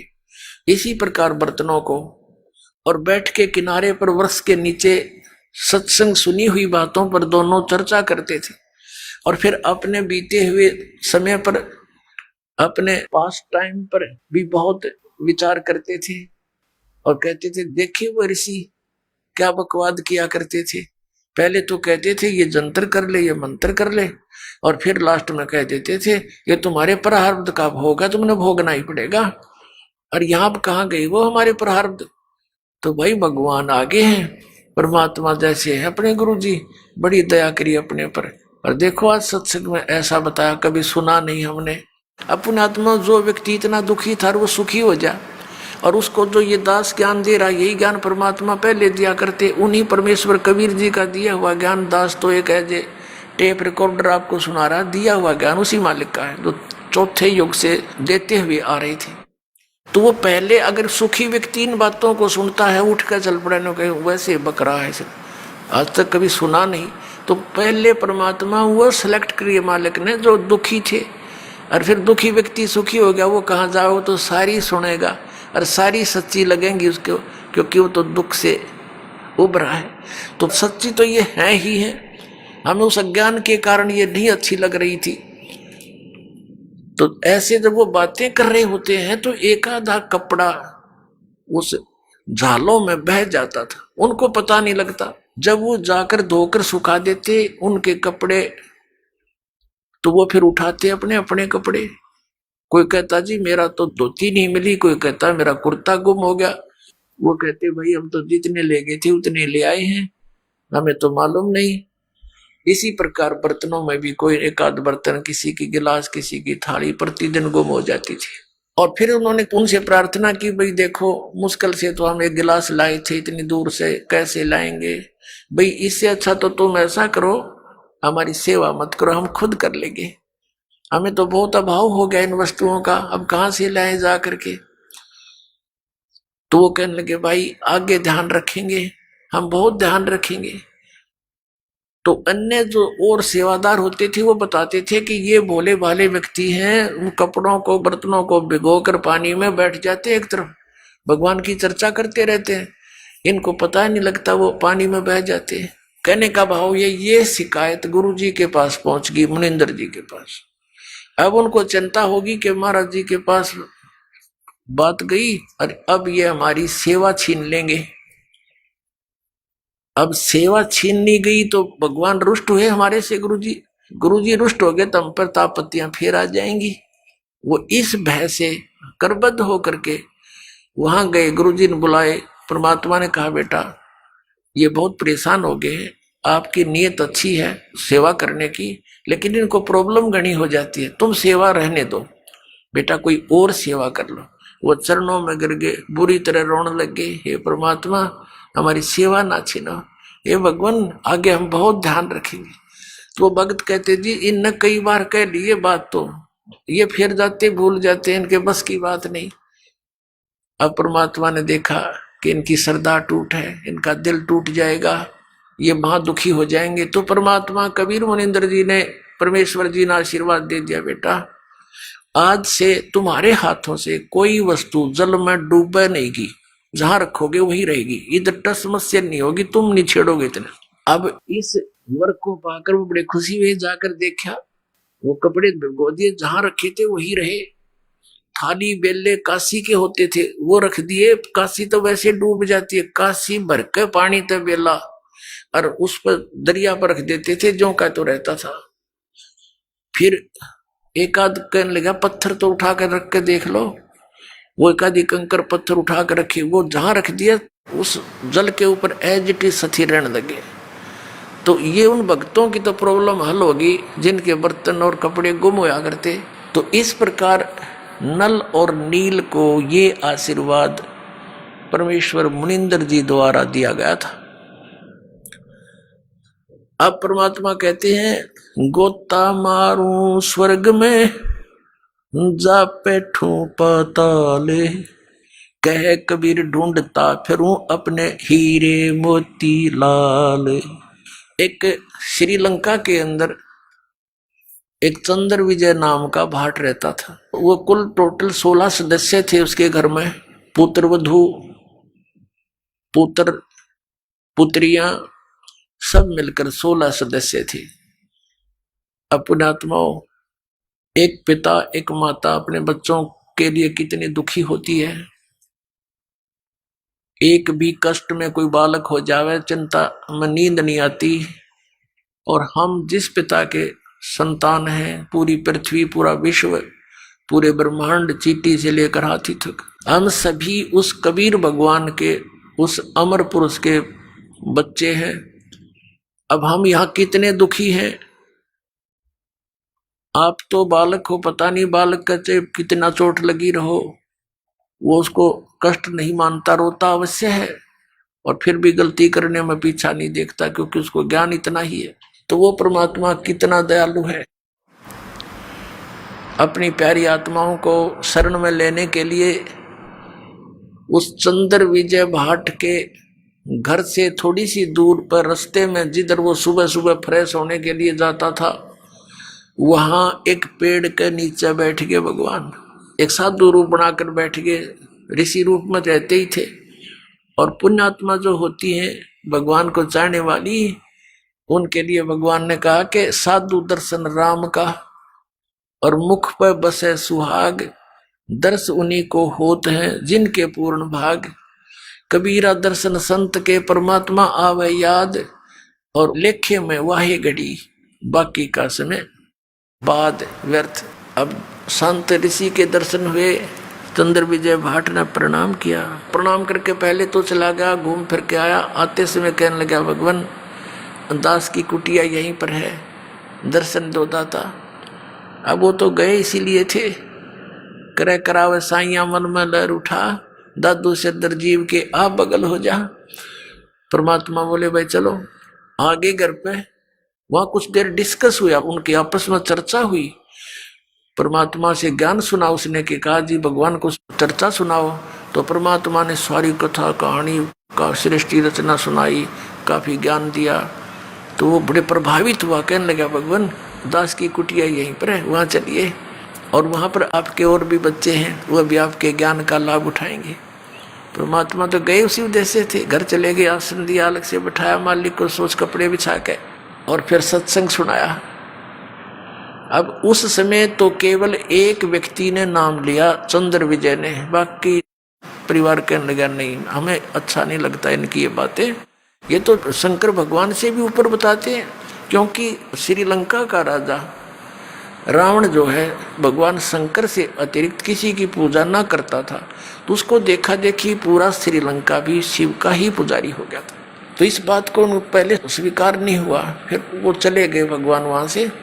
पीछे से उस चंद्र विजय भाट ने अपने पूरे परिवार को बैठा बैठा के बहुत अच्छी तरह समझाया, तो उन सब का मन बन गया। तो परमात्मा फिर वहां पहुंच गए। अब उन सभी पूरे परिवार ने नाम ले लिया। और जो मालिक ज्ञान सुनाया करता था, ये तो ज्ञान ऐसा है, प्रत्येक व्यक्ति चाहता मैं सबको सुना दूं, भाई को, बहन को, रिश्तेदार को, ऐसा अनमोल ज्ञान कभी देखा ना सुना। अपने आत्मा वो चंद्र विजय भाट जो था, वो रावण के पास जाता था, उसको चुटकले चटकले सुना के, उनकी महिमा मुहिमा गा के, और ये भाट लोग उनका एक मनोरंजन कराया करते थे। और उधर से उसकी पत्नी जो थी, वो कर्मवती नाम था उसका, वो जाती थी रावण की पत्नी मंदोदरी के पास, वो उसको चुटकले सुनाती थी, अच्छे बुंडे।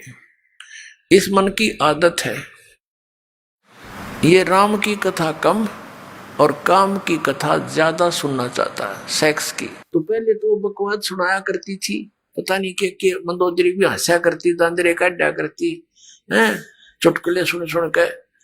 तो फिर जब उस कर्मवती को, चंद्र विजय भाट की पत्नी को, उस बेटी बहन को मालिक का ज्ञान हुआ, सब बकवाद छूट गई। कहते हैं भवन चतुर्दश ढूंढियो परम स्नेही साध, जिन मिलते हैं सुख उपजय, मिटते कोट उपहाद। ये बकवाद मिट जाती है सारी जीव की। तो वहां अब वो कर्मवती पहले तो बकवास सुनाया करती, फिर मंदोदरी ने जब टाइम होता उसको बैठा लेती कि महारानी हमारे घर पे महाराज आते हैं हमारे गुरुजी, उन्हें बहुत अच्छा ज्ञान सुनाया, आपकी आज्ञा हो तो सुनाऊं कथा। सुनाओ। मंदोदरी भगवान को चाहने वाली थी, तो वो मंदोदरी को जो कथाएं सुनाई परमात्मा से सुने हुए ज्ञान की, मंदोदरी कहने लगी कि कर्मवती तू तो बड़ी मुंह फाड़ थी, तेरी इस पात्र में नरा गोबर भरा था, गंध उगला करती थी, ये अमृत किसने डाल दिया? तू ऐसी ऐसी बातें कहाँ से सुने आई, तू मैंने कभी देखी ना सुनी। तो उसने बताया कि हमारे गुरु जी आते हैं, उन्होंने हमें ये ज्ञान दिया मंदोदरी। तो मंदोदरी बहुत प्रभावित हुई कि इसे संत के ऋषि के दर्शन करने चाहिए। उसने कहा मंदोदरी इब कह तेरे गुरु जी आओ ना तो मेरे पास बुला के लाइए। अब परमात्मा फिर गए तो उस चंद्र विजय की पत्नी ने कहा प्रभु हमारी रानी आपको याद करती है, मैंने आपके द्वारा सुना हुआ ज्ञान उनको सुनाया, बड़ी प्रभावित हुई और उन्होंने कहा कि अपने गुरु जी को यहाँ बुला के लाना। परमात्मा ने कहा बेटा हम किसी राजा के घर नहीं जाते, उनको गरज पड़े तो यहाँ आ जाएगी, साधु संत नहीं जाया करते ऐसे व्यक्ति के घर जब तक वो हमारे विचारों से परिचित नहीं होते। अब वो कर्मवती फंस गई धर्म संकट में कि यदि मेरे गुरुजी नहीं गए तो वह हमने सजा दिवा दे मनमाना मंदोदरी, परमात्मा अंतर्यामी जानेंगे। अब बेटी तो बहुत दुखी होगी।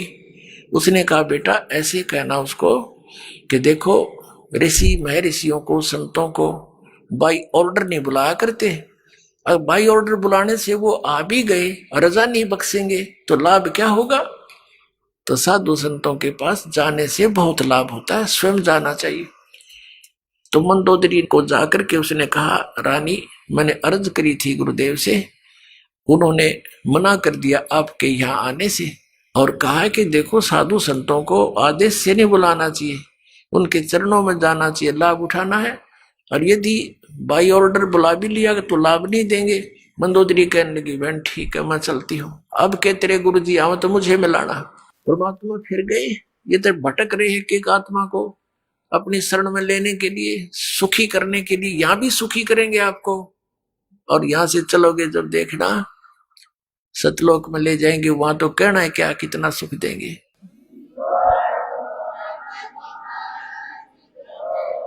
अब क्या हुआ मंदोदरी चली गई, परमात्मा के दर्शन किए, देखते ही आत्मा खिंच गई, पुण्यात्मा थी, पिछली संस्कारी थी, परमात्मा की बच्ची, बहुत ज्यादा प्रभावित हुई मालिक के वचनों से और कहा परमेश्वर मुझे नाम दे दो। परमात्मा ने दीक्षा दी थी। अब मंदोदरी ने जो ज्ञान सुना था उसने चाहा कि अपने पति को समझा दूं, यो नरे बकरे खावे, नरे झोटे खावे, मांस खावे, दारू पीवे और भगत कवावे ब्राह्मण, इसने तो कर्म बिगाड़ दिए। क्यों? ज्ञान से ज्ञान हुआ भगवान के तत्व ज्ञान से। तो मंदोदरी ने चेष्टा की समझाने की अपने पति रावण को कि आप जो साधना कर रहे हो ये तमोगुण भगवान शिव हैं, ये पूर्ण परमात्मा नहीं है। अब वो इस बात से दुखी हो गया कि मंदोदरी तू ऐसी बातें मत कर, मैंने भगवान शंकर के यहां से शीश काट कर चढ़ा दिए, इन्होंने मेरा वापस शीश दे दिया और मेरे को कितना धन दे दिया, सिद्धि दे दी, मेरे को 1 लाख पुत्र व्रत दे दिए और मेरा पुत्र मेघनाद ऐसा है ऊपर चला गया, इंद्र को भी जीत लिया, हर मैं एक भिखारी के आगे हाथ जोड़ूंगा जाके। मंदोदरी ने बहुत समझाया कि रावण गलत बोल रहे हो आपने इस संत की महिमा से अपरिचित नहीं हो, इस कर कैसे बोल रहे हो। तो आखिर में रावण ने ये कह दिया कि मेरे को आगे से ये मत कहना, मैं तुझे मना नहीं करता, तू कितना दान कर धर्म कर, किसी गुरु से उपदेश रख। अब कहते हैं लड़की अपने पति को हमेशा जीवित देखना चाहती है। उधर से क्या हुआ कि कुछ दिनों के बाद जैसे विष्णु अवतार श्री रामचंद्र जी राजा दशरथ के घर जन्मे थे, विवाह हुआ सीता जी के साथ, विवाह होने के कुछ समय उपरांत उनका वनवास हुआ, वो वन में अपना समय व्यतीत कर रहे थे, वहां से सीता जी का अपहरण कर ले गया रावण। अब परमात्मा ने, कबीर परमेश्वर जी यानी मुनिंदर जी ने मंदोदरी को समझाया, बेटी इसने तो अपनी सात मोल ले ली, इसने अपना जो है ना मौत ले आई अपनी, और कह दे इसको, इसने भाई इज्जत वापस दे दे इसको, सिंपल वो मैं ना समझे, ये देवी है और देवी को सताना महापाप है, इसको वापस पहुंचा दे, इसकी इसी में खैर है। औरत वैसे ही देख कर राजी नहीं होती किसी दूसरी औरत को, फिर भी उसने जब ये पता चला कि मेरे पति की जान संकट में आवेगी, क्योंकि संत जो कहते वो सत्य मानती थी, ये महापुरुष हैं, झूठ नहीं बोलते, इन्हें क्या लेना देना है, ये कोई रामचंद्र से मिले नहीं या किसी और को जानते नहीं, सिर्फ सच्चाई बता रहे हैं। वह बहुत प्रभावित हुई, रावण को समझाने की बहुत चेष्टा की तो नहीं माना। कुछ दिनों के बाद क्या होता है, बीच में एक प्रकरण रह गया। अब रावण तो सुने नहीं था, और यू ज्ञान ऐसा है आदमी हजम कर नहीं सकता अकेला, जो यू ज्ञान आपको सुनेगा, दास बता रहा भगवान का दिया हुआ कबीर साहब का, तो उसकी ये नीयत रहती है बताऊं जरूर किसी से, चाहे को सुने चाहे ना सुना। तो रावण ने सुनना बंद कर दिया। उसका देवर था विभीषण, मंदोदरी उसको लगी समझाने। पहले तो दोनों भाई बैठे थे, रावण को समझावा थी, रावण नहीं माना तो विभीषण कहने लगा, मुझे बता तू ये बात, मन तो बहुत अच्छी लगे, ये आपकी पहली बार सुन रहा हूं, लेकिन फिर भी हृदय में समाती है। तो मंदोदरी ने उनको खूब समझाया, फिर कहा कि अब क्या बने कि दीक्षा ले, अब नाम ले गुरु जी से, कि चल नाम दिलवा मेरे को। मंदोदरी अपने देवर को लेगी और नाम दिलवाया परमात्मा थे। अब उस ज्ञान से वो विभीषण भी परिपूर्ण हो गया। अब क्या होता है, रावण नहीं मान रहा था, सीता को लौटाने को नहीं राजी हो रहा था। मंदोदरी ने बहुत कुछ समझा लिया था, उधर विभीषण ने भी उसको बहुत कुछ समझाया, रावण तेरे घर में कितनी अच्छी औरत है, और फिर भी तू बकवाद की तरफ चल रहा, क्यों भाई भाई को कह सकता है जब उसकी कोई संकट आपत्ति उसके सामने दिखाई देती है। नहीं तो रावण को कौन बोला, वो तो अहंकारी आदमी था, एक मिनट में तलवार गर्दन पर जाती थी उसकी, कोई उसके नो कर दे किसी बात न था। रावण नहीं माना, रावण कहने लगा तू कायर है और तेरे बस की बात नहीं बैठ जाएगी। अब मंदोदरी ने देखा कि ये नहीं मानेगा, ये मरेगा और मैं विधवा हो जाऊंगी। अपने गुरुजी से प्रार्थना की, भगवान आप दया कर दो, कभी समझा दो, एक बार मान जाते वो तो आपकी बात को। परमात्मा ने कहा बेटा ये नहीं मानने वाला, इसके अंदर वो गुण नहीं है। तब मंदोदरी ने कहा भगवान एक बार आप उनको समझाने की चेष्टा करो दाता, और यदि वो नहीं मानेगा तो मैं अपने आप को आज से विधवा मान लूंगी, मन दुख नहीं आओगा परमात्मा इसके मरने का। तो परमात्मा ने सोची या बूढ़ी बेटी, अब ये जुगाड़ जोड़ रखे काल ने हमारे, कितना नालायक एक नंबर का दुष्ट व्यक्ति वो रावण। कहते 100 झोटियां का मांस तो एक दिन पक्या करता उसके लिए, और 100 मटके दारू के पिया करता एक कब। अपने आत्मा में ये बात हमारे दच्चे नहीं, क्योंकि 100 झोटियां का मांस एक आदमी के ऊपर खावे, क्योंकि हम उनके शरीरों से परिचित नहीं, उनकी हाइट से परिचित नहीं, उनके आहार से परिचित नहीं। ये तो हमने देखे 61वां वर्ष चल रहा दास का, जब हम छोटे छोटे थे से टुकड़े टुकड़े आदमी देखे, अरनों का करते यो 32 लड्डू खा जाता है, एक 32 आदमी खाओ 32 लड्डुआन आज के दिन, और उनके बदहजमी हो जाए, और एक एक धड़ी खीर खा जाया करते ये ब्राह्मण हमने देखे, यानी 5-5 किलो हरी वे कटोरी ना उठे। तो इस बात से भूल जाओ। तो कहने का भाव यह हम उस अतिथि बातें कि इतने कुक्रम कर डेली, उसका बुद्धि में कहाँ आ ये बातें। तो परमात्मा ने सोचा या बेटी इसका बंदगी या इसकी कमजोरी इसको मारेगी। तो परमात्मा ने कहा ठीक है बेटी मैं जाता हूं, एक दिन कोशिश करूंगा तेरी श्रद्धा ना टूट जाए भगवान। तो इसलिए अब रावण की सभा लगी हुई थी, और जिस समय उसकी मीटिंग होती थी स्ट्रिक्ट ऑर्डर होता था कि बाहर से चिड़िया भी नहीं आ जाए अंदर। उस समय परमात्मा वहां जाकर प्रकट हो गए, पहरेदारों के पास खड़े हुए, कहा भी राजा को संदेशा दो कि ऋषि मुनिंदर आए हैं, वो आपसे मिलना चाहते हैं। कुछ आपको शिक्षा देना चाहते। अब वो कहने लगे पहरेदार महाराज जी हमें बख्शो, इधर आज कोई जा नहीं सकता, अंदर का आदेश बाहर जा सकता है, बाहर का आदेश भी हम अंदर देने नहीं जा सकते। हमारा राजा बहुत खतरनाक है, गर्दन काट देगा। परमात्मा वहां से अंतर ध्यान हुए, जहां रावण बैठा था ऊंची स्टेज पे और नीचे उनके बैठे थे सपसलार कुर्सियों पे, उसके थोड़ी सी दूरी पर अंदर जाता हुआ देखा। ऋषि देखकर वो एकदम चकित हुआ कि ये व्यक्ति अंदर कैसे आ गया, हमारी गुप्त मीटिंग चल रही थी। तो उसने आव देखा ना ताव देखा, वो तलवार निकाली कि तू अंदर कैसे आ गया। अब उसने क्रोध में न 70 वार किए थे तलवार के परमात्मा को काटने के लिए। और कबीर परमेश्वर अर्थात मुनिंदर जी के हाथ में एक सीख थी झाड़ू की। ये झाड़ू होता, उसकी सीख एक ले रखी थी दाता ने, और जब वो तलवार मारे तो वह सीख अड़ा दे थे। वो सीख के ऐसे लगे थी वह तलवार उसकी, जैसे लोहे के खंभे के लगा, कट्टा कट हुआ।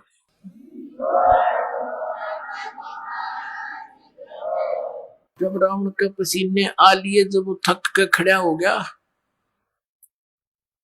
कहने लगा तू अंदर कैसे आ गया। परमात्मा बोले तेरे ब्याह सीख तक कटी नहीं, तू मुझे मारेगा। रावण बोला उनको बुलाओ पहरेदारों को, उनको कत्ल करूंगा। परमात्मा बोले उनका दोष नहीं है, उन्होंने तो मुझे मना कर दिया था संदेश भी देने के लिए। फिर परमात्मा से पूछा रावण ने तू आया कैसे अंदर, कि ऐसे आ गया, अंतर ध्यान हो गए और फिर प्रकट हो गए। रावण के सामने से एकदम अंतर ध्यान हो गए और फिर प्रकट हो गए कि मैं उनको आता दिखाई नहीं दिया, मैं ऐसे आ गया।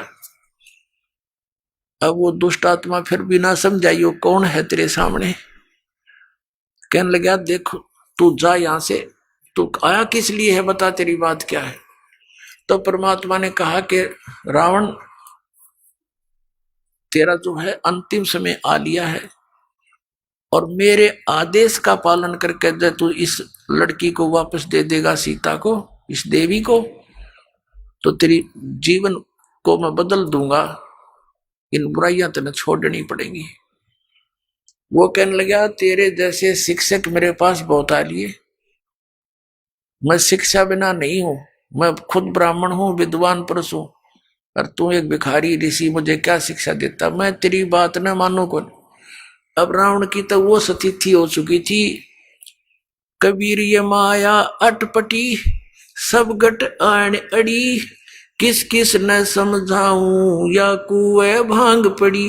एक बूढ़ा व्यक्ति शराब पिए खड़ा था और नो अल्लाह उसका डोगा गिर गया जमीन पे, वो डंडा ले रखा था, वो गिर गया। एक जेंटलमैन आया, वो कहने लगा बुजुर्ग ताऊ जी तो यह शराब क्यों पिया करो आप, देख सारा शरीर कांप रहा आपका, और डोगा भी ना उठता। नो बोला रे डोगा दे दे, तो कहने लगा शराब ना पिया करे। नो बोला रे शिक्षा बिना ना रह रहा तो न देना होता, दे डोगा ना जा तू अपना काम करे। नो बोला तेरे प्रवचनों बिना कच्चा ना रह रहा, तेरे कैसे बहुत मिल रही है, मैंने ये बात करनी है, दारू ना पिया करे, धन यो डोगा पकड़ाना हो तो उठा देना, चल तू अपना काम करे। तो रावण ने तो भाई इतनी पी रखी थी इस काल की भांग। परमात्मा से कहा कि तेरी बात मानू ना कति, तू जा चाहे मत जा, क्यों देख लिया मारे तो मरता ना, सारे कुकर्म करके देख लिए और फिर भी नूना माना, ये कौन है। तो परमात्मा कहते हैं आपको इस काल ने अंधा कर दिया, इस झूठे सुख को सुख है ये मान रहा मनमोद, ये सकल चबीना काल का कुछ मुख में कुछ गोद। और उस मीटिंग में विभीषण भी उपस्थित था। परमात्मा आगे वहां से चले गए। शाम के समय विभीषण घर पे आया, अपनी भाभी से कहा कि आज तो गुरुजी को मार दिया होता भाई ने। तो मंदोदरी कहने लगी ये इस संकट में मैंने ही गुरुदेव को डाल दिया नालायक ने, और मेरी प्रार्थना पर ही वहां गए हैं।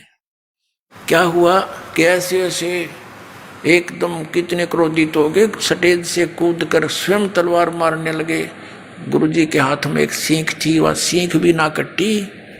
जब थक के बैठ गया, परमात्मा ने कुछ कहना चाहा, मान्या नहीं, तो भगवान वहां से आगे। पुण्यात्माओं, जो हमारा पिता है उसकी तो मैं खबर भी नहीं, जो हमारे लिए दुख पा रहा है, भटक रहा है, एक एक प्राणी को समझाने के लिए, ज्ञान देने के लिए, अपनी शरण में लेकर यहां भी सुखी करने के लिए, और हम उनको पूज रहे हैं जो हमें ना सुख दे सकते ना दुख दे सकते, क्योंकि देवता है ये ब्रह्मा विष्णु महेश, ये हमारे प्रारब्ध को परिवर्तित भी नहीं कर सकते और ये दुख दे नहीं सकते, क्योंकि ये देवता है, अच्छी आत्माएं हैं। तो हम इनको पूज रहे थे। तो पुण्यात्माओं, मंदोदरी कहने लगी गुरुदेव के पास, जो परमात्मा से मिलने गई, और कहा, भगवान क्षमा करना मुझ दासी को, मेरे कारण आपने बहुत ऊंच नीच सुनना पड़ा दाता। मेरा पति का मुंह था, वो मुझे सता रहा था। अब दाता वो बेशक मर जा, मेरी ओर से आज मर लिया, वो मरियो से जिंदा रहियो, दाता अपने चरणों से दूर ना करना अपनी बच्ची को। तो परमात्मा, ठीक है बेटा, कहा तू भक्ति कर, या कोई किसी का ना है, आजकल मृत्यु हो जा, कौन किसका ठेकेदार है पता नहीं, इसका जन्म की तो होगा, तेरा कहाँ होगा। ठीक है, जब तक आपका संयोग है एक नेक नीति से निभाओ, परमात्मा से डर कर रहो। जो जिसका भूमिका है, पति की है पति वाला रोल करे, पत्नी का है पत्नी वाला करे, बेटे का है बेटे वाली भूमिका ठीक निभानी चाहिए, तभी आप सुपात्र कहलाओगे, नहीं तो आप फेल हो जाओ। अब क्या हुआ,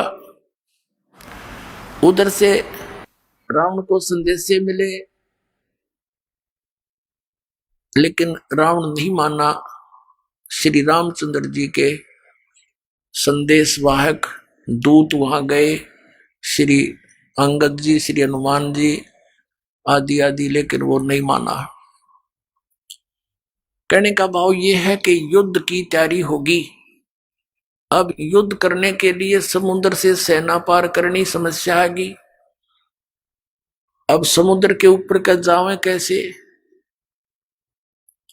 तो कहते हैं उनके इतिहास में लिखा है जीवनी में कि 3 दिन तक श्री रामचंद्र जी ने घुटनों जल में खड़ा होकर समुद्र के अंदर और प्रार्थना की थी कि हे जल्दी, हे समुद्र राज, मुझे रास्ता दे दे, मैं बहुत आपत्ति में हूं, मेरी पत्नी को ऐसे ऐसे रावण ने उठा लिया है, सेना पार करनी है, उस राक्षस को मारना है और उस देवी को छुड़वाना है। लेकिन समुद्र नहीं माना।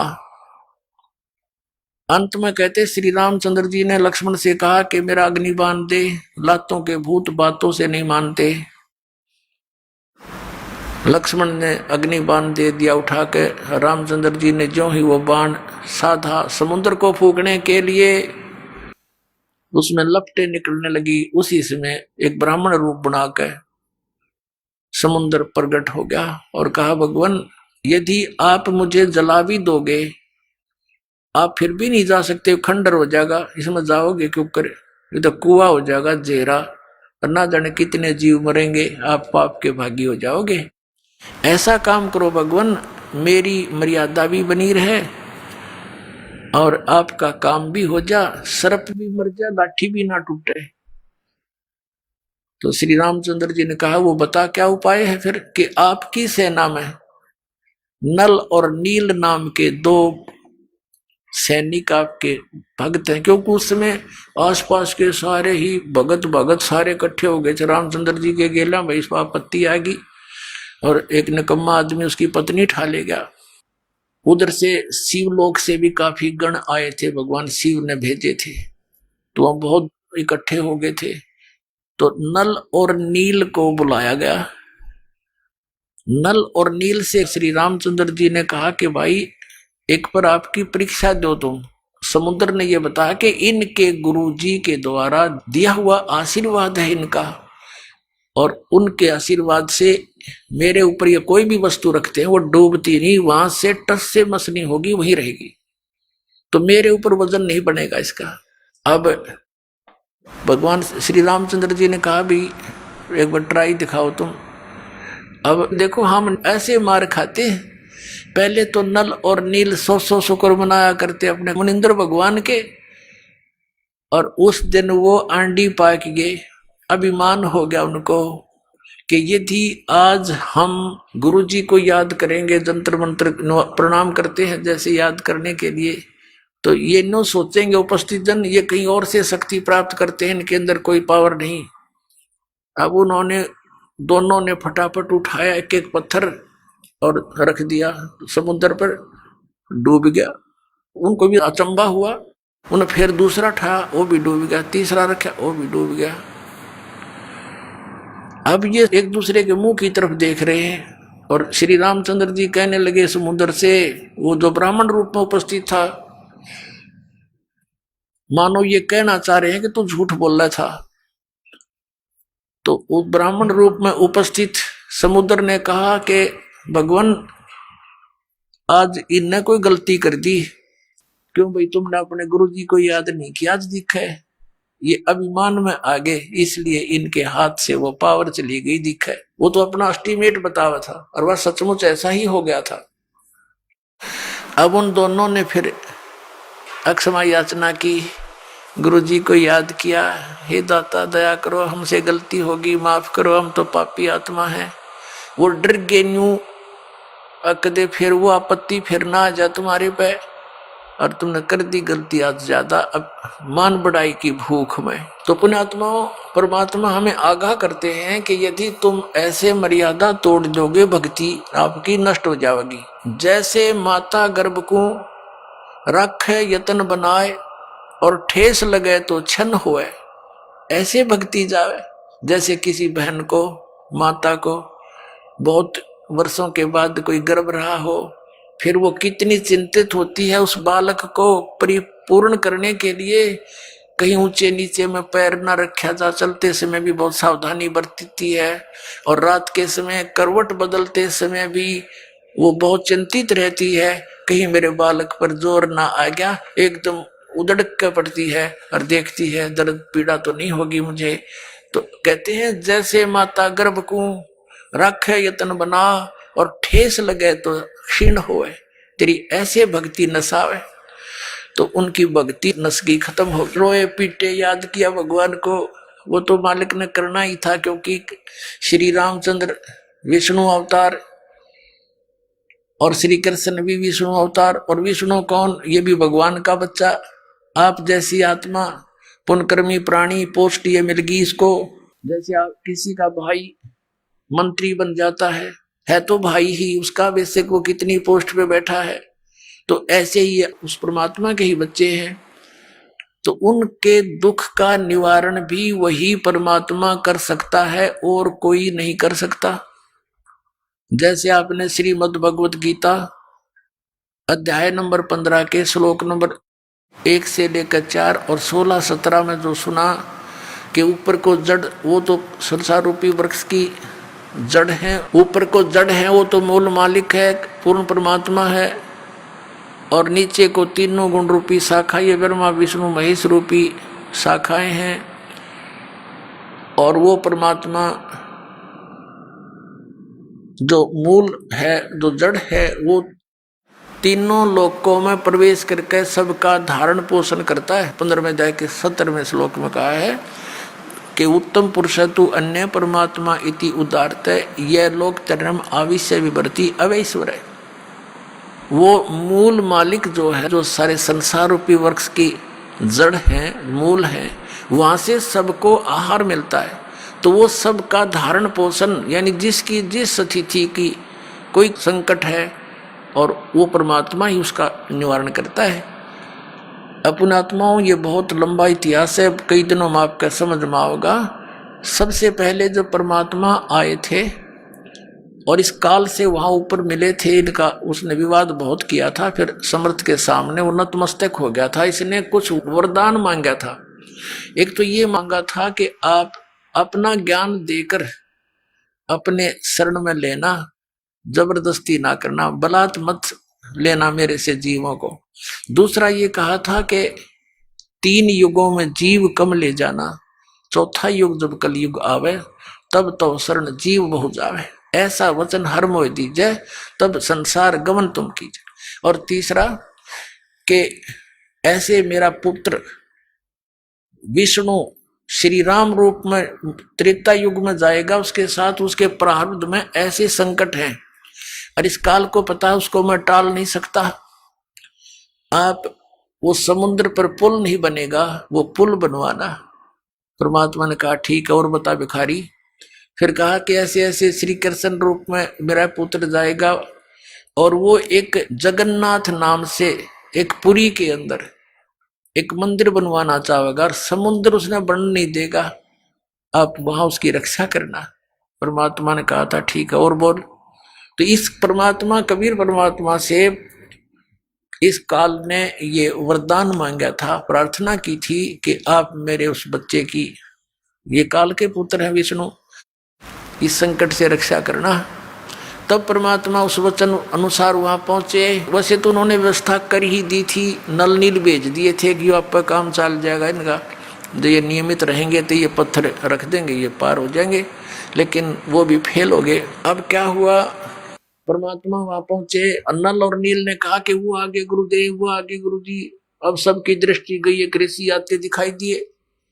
निकट आए जब श्री राम और लक्ष्मण ने उनके चरण लिए, हनुमान सब ने चरण लिए, तब परमात्मा से प्रार्थना की कि हे भगवान, कि हम बहुत संकट में हैं, मैं राजा दशरथ का पुत्र हूं, ऐसे ऐसे रावण ने मेरी पत्नी उठा ली है और समुद्र के ऊपर से हमने सेना ले जानी पड़ेगी। ऋषि जी, जब आप अपने शिष्यों को इतनी पावर दे सकते हो, आप तो समर्थ हो, हम पर दया करो। आज आपके इन बच्चों के, आपके शिष्यों के हाथ में वो शक्ति रही नहीं। परमात्मा ने कहा अब इनके हाथ में रहेगी भी नहीं, क्योंकि इन्होंने आज एक भयंकर गलती कर ली, अपने आप में प्रभु मान लिया, भगवान को भूल गए ये। तब श्री राम ने कहा भगवान अब मेरा क्या होगा। तब परमात्मा ने कहा कि ठीक है, करता हूं व्यवस्था। एक डंडी ले रखी थी परमात्मा ने, डोगा सोटी, कहा कि मैं ये रेखा लगाता जाऊंगा इस पहाड़ के चारों ओर, एक रेखा खींचूंगा, इसके बीच बीच के पत्थर बिल्कुल हल्के हो जाएंगे, जहां रखोगे वही रखे रहेंगे, पानी में डूबेंगे नहीं, कितना वजन रख लेना। अब परमात्मा ने क्या किया, एक सोटी लेकर उस एक बहुत बड़े पर्वत के चारों ओर से घुमा दी, जो उसके निकट ही था, और परमात्मा ने कहा कि उठाओ पत्थर और प्रयोग करो। अब नल और नील ये शिल्पकार भी थे, राज थे, मिस्त्री भी थे, ये उन पत्थरों को छोल छाल के और फिर सेट करना भी जानते थे। अब क्या हुआ, वो पत्थर उठा के लाए, देखा रख के, इतना भारा पत्थर ऊट पटांग सा और रख दिया, वो भी ना डूबया, ऐसे तरह ऊपरे रखा हुआ नौकर। तो सबको विश्वास हो गया कि बन गई बात। अपन आत्माओं, हमारे ये अध्यात्म मार्ग में आप कति जीरो हो चुके हो, और दास भी उसी स्थिति में था। अब दास को सतगुरु मिल गए, कहते पीछे लगा जाऊं था मैं लोक वेद के साथ, रास्ते में सतगुरु मिल गए, दीपक दे दिया हाथ। अब ये इतना बड़ा अध्यात्म मार्ग है कि जैसे हम सत साहिब बोलते हैं और पहले राम राम बोलते थे, इसका कारण क्या था, ये मंत्र जाप करने का नहीं था, ये केवल याद दिलाने का होता है कि भाई इस संसार में भगवान बिना कुछ नहीं, और जो गुरुजी ने मंत्र दे रखा है उसकी भूल ना पड़े। जैसे आप देखा करते, अब तो यह बात बिगड़ती जा रही है, नास्तिक होने जा रहा है पूरा मानव समाज, काल का दाव लग गया था। तो पहले हम देखते थे, जैसे सुबह या कभी घूमने फ्रेश होने जाते थे, आने जाने वाले मिलते थे, एक दूसरे को राम राम, राम राम चाचा, वो 3-4 बार बोला करता, राम राम भाई, राम राम, राम हाँ राम राम। अब ये तो एक औपचारिकता बन गई थी। आइए अब हम